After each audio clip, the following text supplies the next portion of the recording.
সকাল ৫টায় ঘুম থেকে উঠে বলেই কিন্তু এই তীব্র গরমে সমস্ত কাজবাজ একা হাতে সামলাতে পারি, যেমন রান্না বাড়া, কাচা ধোয়া, প্লাস আরও যাবতীয় অনেক কাজ।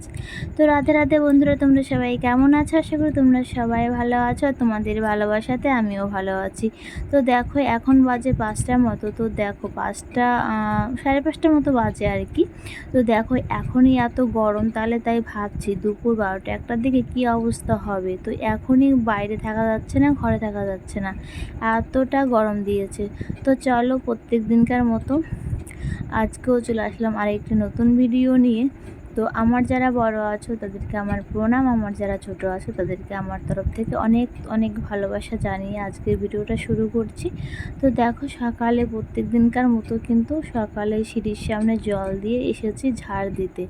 তো দেখো ওই সাইডে কিন্তু বললাম না আমার ছোট বড় দুটো আর কি উঠান, তো ওই সাইডে ঘরের সামনেও ঝাড় দিতে হয়, এই সাইডে জায়গা আছে ওখানেও কিন্তু ঝাড় দিতে হয়। পরবর্তীতে এখানে হয়তো ঝাড় দিতে হবে না, কারণ এখানে যখন আমাদের ঘরটা বাড়াবে তো এখানে দুটো রুম হবে, ডাইনিং আর একটা থাকার রুম, তখন এই সাইডটা আটকে যাবে। তো দেখো কতটা গরম দিয়েছে। আর দেখো এখন বাজে কিন্তু 5:30 কি 5:45, তাই এত গরম। তো দেখো সমস্ত আশেপাশে কাজকর্ম সেরে পুজো দিয়ে চলে এসেছি রান্নাঘরে। তো রান্নাঘরে কিন্তু আমি রান্না করছি, আর তোমাদের দাদাভাই কিন্তু দেখো এইদিকে যে কারিগুলো ভিজে গিয়েছিল আর সেই ভিজা কারিগুলোই আর কি বের করে দিচ্ছে। কারণ এই যে সময় মানে কি বলবো, আজকের একটা রোদ যদি খাওয়ানো যায় কারিকে তাহলে কিন্তু আর আমার রোদ দিতে হবে না। তার জন্য তোমাদের দাদাভাই বললো যে কারিগুলো যদি এখন রোদ্রে না দিই তাহলে কিন্তু কারিগুলো আমার নষ্ট হয়ে যাবে, তার জন্যই কিন্তু কারিগুলোকে আর কি রোদ্রে দেওয়া। তো দেখো এইদিকে তোমাদের দাদাভাই কারিগুলো মানে রৌদ্রে দিচ্ছে, আর এইদিকে আমার একটু খিদে পেয়েছে, কারণ সকাল হলে না মানে এতটা খিদে পেয়ে যায় কি বলবো। হয়তো বাচ্চাকে ব্রেস্ট ফিডিং করায়, তার জন্য হয়তো অনেকেই বলে যে ওই জন্য প্রচুর খিদে আর কি পায়। তো দেখো এখানে নিয়েছি কয়েকটা বিস্কিট আর নিয়েছি জল। আর তো আমি না ততটাও কিন্তু বিস্কিট খেতে ভালোবাসি না, তবু ওই যে বললাম যে পেটে একটু খিদে মানে পেয়েছে, তার জন্য ভাবছি যে মুড়ি খেতে তো টাইম লাগবে, এদিকে রান্না করছি, ওই জন্য মুড়ি খেতে গেলে তো অনেকটা টাইমের প্রয়োজন, তাই না? তার জন্যই ভাবছি যে না হালকা পাতলা এই বিস্কিটটাই একটু জল দিয়ে ভিজিয়ে খেয়ে নিই। তো কী হয়েছে বলো তো, কার সাথে গল্প করছি, মানে আমাদের বাড়িতে গরুর মানে গরুর আর কি ডাক্তার এসেছে, কারণ আমাদের বাছুরের একটু সমস্যা হয়ে গেছে, ওই জন্য কিন্তু ডাক্তারকে ডাকা হয়েছে। তো কালকে এসে একটা মানে ওষুধ দিয়েছে, খাওয়াতে বলেছিল, সেটাই আমি বলছি যে কালকে খাইয়েছি, আজকে কিন্তু এখনও খাওয়াইনি, তাই ডাক্তারের সাথে আর কি গল্প করছিলাম। তো দেখো ওইদিকে কিন্তু বাবুকে ঘুম পাড়িয়েছি রান্নাঘরের মধ্যেই, কারণ ওই যে বললাম আমার তো একার সংসার, যে ধরে রাখার মতন বা কেউ ধরে রাখবে, আমি কাজ করব মানে কাজ বাজ সারবো সেরকম পরিস্থিতি কিন্তু আমার নেই, যেহেতু আমাকে একাই সব কাজ করতে হবে, আবার বাচ্চা কাচ্চাও সামলাতে হবে, তো সবটাই নিজে হাতে কিন্তু একা হাতেই আমি করি। তো দেখো তোমাদের সাথে গল্প করতে করতে কিন্তু আমার অনেকগুলোই কাজ হয়ে গেল। তো এইদিকে দেখো রসুন আর পেঁয়াজগুলো যে মানে করে নিয়েছি, ছুলে নিচ্ছি। আর এদিকে আমার মেয়েকে বলছিলাম যে এতটা রৌদ্র উঠে গেল এখনই, তো ভাই মানে এই মুহূর্তে আর কি লাইনটাও চলে গেছে, তাই বলছিলাম যে ভাইকে একটু হাওয়া দিতে আর কি, মানে আমার ছেলেকে একটু হাওয়া দিতে। তো দেখো এদিকে রান্না করব ডিম, আর এদিকে দেখো দিয়ে দিয়েছি রসুন পেঁয়াজ আদা যাবতীয় মশলা দিয়ে কষিয়ে, মানে ঝোল মানে আলু ছাড়াই কিন্তু রান্না করব, শুধু মশলা দিয়ে ডিমের ঝোল করব। আলু দিয়ে রান্না করলে কি হয় ততটাও মানে আমার কাছে ভালো লাগে না, আর আমি আলু দিয়ে অত মানে তোমাদের দাদাভাইও অত ভালো খায় না, শুধু একটু মশলা দিয়ে হালকা করে একটু ঝোল করলেও গা মাখা করে ওগুলোই কিন্তু ভালো লাগে আমার ওরও। তো বললাম কি যে চলো তাহলে আজকে মানে এইভাবে রান্না করা যাক, আর আলু দিয়ে রান্না করব না। তো সমস্ত মশলা কিন্তু এখন কষিয়ে নিচ্ছি, কষিয়ে কিন্তু ডিমটা কিন্তু তোমরা ভেজে দিতেও পারো, বা এভাবে যদি রান্না খুব মানে করো, ডিমটা কিন্তু আমি বেশিরভাগ ভেজেই দিই, কিন্তু আজকে ভাবলাম যে না মানে এর মশলার সাথে আর কি ডিমটাও কষাবো, তাহলে ডিমটাও আর কি ভাজা হয়ে যাবে। আমি না একটা জিনিস মানে ভাবি যে একটা ডিম কত পদ্ধতিতে আর কি রান্না করা যায়, মানে অনেকজনে অনেকভাবে করে, তো ভাবলাম যে চলো আজকে এইভাবেই করে দেখি। তো দেখো মশলা মানে এটা কিন্তু বাড়িতে লঙ্কার গুঁড়ো করা, তো এই যে বাবান তো আমি ভয়ে যাবার দিচ্ছি, আমার ছেলে কিন্তু সামনেই বসে আছে, কারণ ছেলে খেলা করছে আর আমি কিন্তু ভয়ে যাবারটা দিচ্ছি।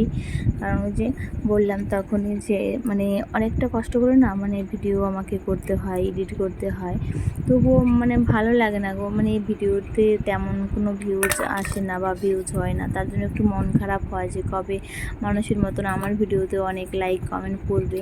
যাই হোক, আশা রাখছি তোমরা অবশ্যই একদিন না একদিন আমাকে ভালোবাসা দিবে। তো দেখো ডিমটা আমার কষানো হয়ে গেছে, এখন কিন্তু জল দেওয়া মানে যাবে আর কি, জল দিয়ে আর ঝোল দিয়ে দিব ভাবছি। তো দেখো,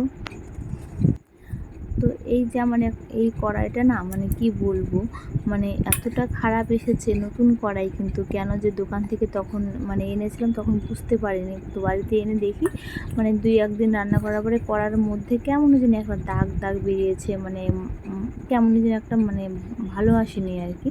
তো আমার যাকে মানে দেখালাম, আমার বড় যাকে, তো বলছে মানে সিলভারটা ততটাও ভালো না। যাই হোক, রান্না যেহেতু করে নিয়েছি মানে তখন তার গড়িয়ে নিবে না দোকানদার, তাই না? তো এই যে বাবা, এই যে আসো আসো, কোলে উঠবা, তুমি কোলে উঠবা। তো দেখো ভয় যাবে দিতে দিতে বাবু আমার কোলে এসে বসে পড়লো। তো চলো এইদিকে দেখো রান্না টান্না কমপ্লিট করে চলে এসেছি, আবার সেই জামা কাপড়গুলো যে ছিল ওইগুলো সব কেচে দিব, কারণ বাবু যে রাত্রেবেলা মানে পেচ্ছাপ করেছিল, পটি করেছিল, ওগুলো কিন্তু মানে খাসতে মানে একে জল কাঁচা করে মানে দেবো, সার্ফের জলে চুবিয়ে নিয়েছি আর এখন কিন্তু জল কাঁচা করে দিচ্ছি। জানো বন্ধুরা, আমার এমন একদিন মানে গেছে জীবনে যে আমি কিন্তু জলের কষ্ট অনেক করেছি, অনেক। তো যখন আমার বিয়ে হয় তখন আমার শ্বশুরবাড়িতে মার্শালও ছিল না, কলও ছিল না, তো আমি কিন্তু লোকের বাড়ি থেকে কিন্তু জল এনেও কিন্তু মানে সংসার করেছি। যাই হোক, তো তোমাদের ভালোবাসায় আর ভগবানের আশীর্বাদে কিন্তু আমি এখন বাড়িতে নিজের সাবমার্শাল বসিয়ে নিয়েছি, ওই যে দেখতেই পাচ্ছ। তারপরে আবার এখন আবার টাইম কলে কিন্তু মানে 3 বেলায় জল দেয়, ধরো সকাল 6টা থেকে 8টা অবধি জল, তারপরে আবার 11টা থেকে 1টা অবধি আবার সেই মানে সন্ধ্যা থেকে আবার 8টা অবধি, এমন 3 টাইম জল দেয়। তাতেও কিন্তু টাইম কলের জলেও কিন্তু আমাদের অনেকটা কিন্তু হেল্প হয়। মানে অনেক সময় কি হয় যে যখন মানে টাইম কলে আর কি জল ছাড়ে না, তখন কিন্তু মানে আমাদের সাবমার্শাল চালাতে হয়। তো দেখো এখানে কত তুলসীর চারা আর কি জ্বালিয়ে মানে, তো দেখো কত সুন্দর তুলসী গাছ জ্বালিয়েছে। তো এখান থেকে কিছু পাতা তুলে নেব, কারণ বাবুকে খাওয়াতে হবে তুলসী পাতা রস করে আর মধু দিয়ে মিশিয়ে তারপরে খাওয়াবো। তো চলো আগে তুলসী পাতাগুলো তুলে নিই। আর এখানে না একটা তুলসীর গাছ ছিল, ওই জন্য কিন্তু তুলসীর মানে বীজ মানে মাটিতে পড়ে তো এত সুন্দরভাবে মানে জ্বালিয়েছে কি বলবো। তো দেখতেও মানে তুলসী গাছ কিন্তু এমনি তো ভালো, তাই না, বাড়িতে থাকা। তো দেখো তুলসী পাতা আগে চটকিয়ে নিয়েছি, চটকিয়ে আগে রস করে নিয়েছি, তারপরে একটু মধু মিশিয়ে সুন্দর করে হাত দিয়ে ম্যাশ মানে গুলিয়ে তারপরে কিন্তু এখন বাবুকে খাওয়াবো। তো এটা কিন্তু ঠান্ডার পক্ষে ওই যে বললাম অনেকটাই উপকারী, কারণ বাচ্চা বড়দেরও কিন্তু সর্দি কাশি লাগলে কিন্তু এটা খাওয়ানো যাবে। তো অনেকটা উপকার আসে, জানিও তোমরা কারা কারা আমাদের মতন এই ঘরোয়া টোটকা আর কি ঘরোয়া পদ্ধতিতে মানে বাচ্চা কাচ্চাকে দাও। তো অনেক ডাক্তাররাও কিন্তু মানা করে, তো মধু দিতে কিন্তু মানা করে, কিন্তু কি বলো তো, এই যে ঘরোয়া জিনিসই না যদি উপকার না করতে পারে তাহলে কিন্তু ক্ষতি করবে না, মানে ওই দিক দিয়ে আর কি নিশ্চিন্ত থাকা যায়।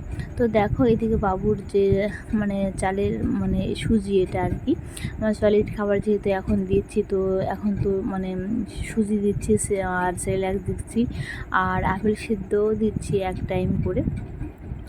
তো দেখো এইখানে যে জলটা আর কি বাবুর জন্য যে রাখি ফ্ল্যাক্সে, ও জলটা কিন্তু নর্মাল জলই আমি মানে ফুটিয়ে তারপরে আর কি ফ্ল্যাক্সে রাখি, তারপরে জলটা ঠান্ডা করে তারপরে কিন্তু আমি বাবুকে মানে খাওয়াই আর কি। তো দেখো আর আমার মানে রান্না কমপ্লিট, বাবুর জন্য সলিড খাবার। তো চলো এখন বাবুকে খাওয়াবো।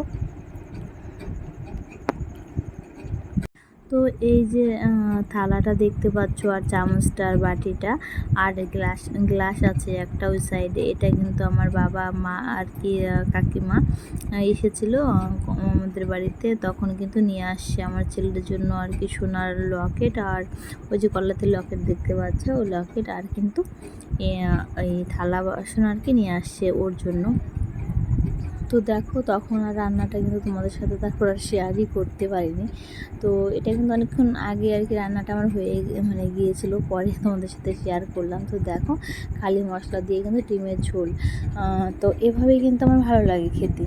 তো তোমরা কারা কারা এমন করে রান্না করো অবশ্যই কমেন্ট করে বলো, আর তোমরা যদি কমেন্ট করো আমার ভিডিও করারও আরও অনেকটা মানে উৎসাহ জাগে। তো দেখো এখানে তোমাদের দাদাভাই কিন্তু গরুকে চান করাচ্ছে, আর এখানে আমি এসেছিলাম। তো ওই সাইডে যে কোনার দিকে দেখতে পাচ্ছ এতটা মানে মানে ইয়ে শ্যাওলা পড়ে গেছে না, স্লিপ কাটছে, দাঁড়াতেই পারছে না। তাই তোমাদের দাদাভাইকে বলছিলাম যে একটু এদিকে মানে মানে ইয়ে দিয়ে কোদাল দিয়ে আর কি সুন্দর করে চেঁচে যেন ঠিক করে দেয়, তাই আর কি বলছিলাম। তো দেখো এই যে আমার বাছরটা দেখো তাকিয়ে আছে মোবাইলের দিকে। তো চলো আগে, এটা কিন্তু বিকেলের ভিডিও। তো সকালে একবার ঘর মুছেছিলাম, যেহেতু অনেকটা গরম পড়ে তার জন্য কিন্তু আমি বিকেলেও আবার সময় যদি পাই তবে কিন্তু বিকেলেও কিন্তু আবার একটু মানে হালকা করে মুছে নিই ঘরটা, যেহেতু বাচ্চা কাচ্চা নিয়ে থাকি, আর বাচ্চা মানুষ তো বোঝে না, দৌড় ঝাঁপ করে চলে আসে ঘরে। তো ওই জন্য কিন্তু আর কি ঘরটা মুছে, তো দেখো বিছানাপত্র কেমন মানে এলোমেলো হয়ে আছে।